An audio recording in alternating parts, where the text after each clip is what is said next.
I pay some of it. I pay the highway tax because I use the roads and I know where my money is going.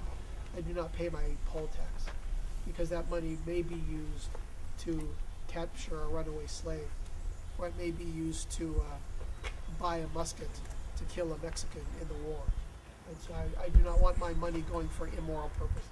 So I've not paid my poll tax. How are you able to get away with that?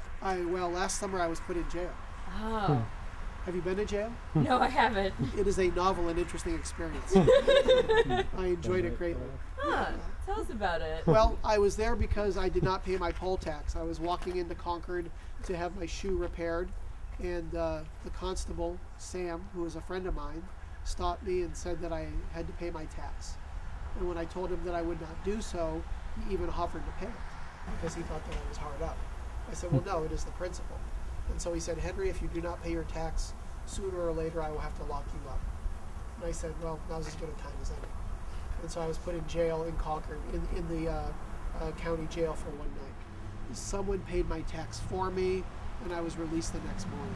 Who was that someone? I think it was my Aunt Mariah, which she is not saying. But if she wants to aid and abet injustice any more than she already does, that is her prerogative.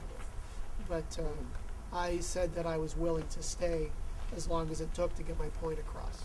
But Sam let me go the next morning. He said that they needed the room. So I was released. But I will not pay my poll tax again this year either. Again, I would rather follow my conscience and be put in jail than to have my money go for something that I consider immoral.